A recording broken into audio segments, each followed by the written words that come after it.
मी बरोबर एक आठवड्यापूर्वी इथे येऊन गेलो होतो आणि पाहणी करून गेलो होतो आणि त्याच्यानंतर माझी या विषयामध्ये मी सरकारशी बोलेल आणि आता काहीतरी मार्ग काढू म्हणून मी तुम्हाला सांगितलं होतं. त्याप्रमाणे माझी कालच मुख्यमंत्र्यांबरोबर माझी बैठक झाली आणि महत्वाचे जे दोन विषय होते त्या दोन विषयामध्ये माझं त्यांच्याशी बोलणं झालं. खरं तर 3 विषय होते. त्यातला एक विषय होता थोडा मोठा हा जो कॉरिडॉर जो आहे यातल्या इलिगल गोष्टी बाजूला सारणे काढणे त्याचं काम त्वरित आता सुरू झालेलं आहे.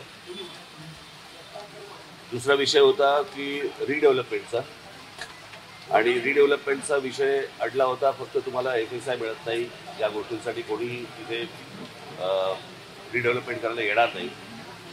परंतु या रिडेव्हलपमेंटसाठी म्हणून जादा FSI वाढवण्यासाठी मुख्यमंत्र्यांनी शब्द दिलेला आहे की इथे जर FSI वाढला तर रिडेव्हलपमेंट होऊ शकेल आणि त्या प्रकारची पावलं मला असं वाटतं पुढच्या आठवड्याभरामध्ये घेतली जातील. त्याप्रमाणे तुमच्या इकडची सगळी रिडेव्हलपमेंट इथे जवळपास 3 लाख नागरिक राहतात त्या नागरिकांसाठी म्हणून ती रिडेव्हलपमेंट होईल. तिसरा विषय होता तो म्हणजे तुमची जी वाहनं आहेत जी वाहनं या पाण्याखाली गेली आणि इन्शुरन्स कंपन्या तुम्हाला इन्शुरन्स देत नाही आहेत. तर कालच मुख्यमंत्र्यांनी आपलं पुणे महानगरपालिका आयुक्त आणि कलेक्टर या दोघांनाही सांगितलेलं आहे की इन्शुरन्स कंपन्यांबरोबर बोलून घ्यायचं आणि त्या इन्शुरन्स कंपन्यांकडनं सगळ्या व्हेकल्स ज्या आहेत याचा इन्शुरन्स लवकरात लवकर भरून घ्यायचं आहे त्या सर्व नागरिकांना देण्यासाठी म्हणून.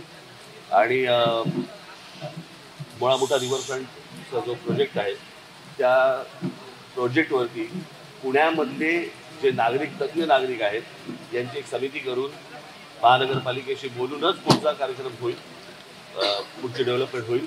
तोपर्यंत ती होणार नाही आणि त्याच्यासाठी म्हणून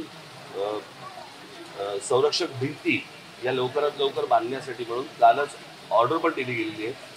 तर त्याच्यामुळे या 4-5 गोष्टी महत्त्वाच्या झालेल्या आहेत. जी 2 मुलं गेली ज्याला शॉक बसला आणि 2 मुलं गेली त्या 2 मुलांसाठी म्हणून आता जी मुलं गेली ते काही तिथे परत नाही येऊ शकत. परंतु त्यांच्या घरच्यांसाठी मदतीसाठी म्हणून प्रत्येक दोन्ही घरांमध्ये 10-10 लाखाचा चेक कालच मुख्यमंत्र्यांनी पाठवलाय.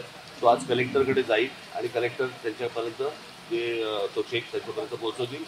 त्याचबरोबर त्यातला एक जो त्यांचा भाऊ होता जो बरोबर तिकडे होता त्याला देखील सरकारी उच्चधिकारी खात्यामध्ये नोकरी संदर्भामध्ये त्याचा पण विषय हा काल मार्गी लागलेला आहे.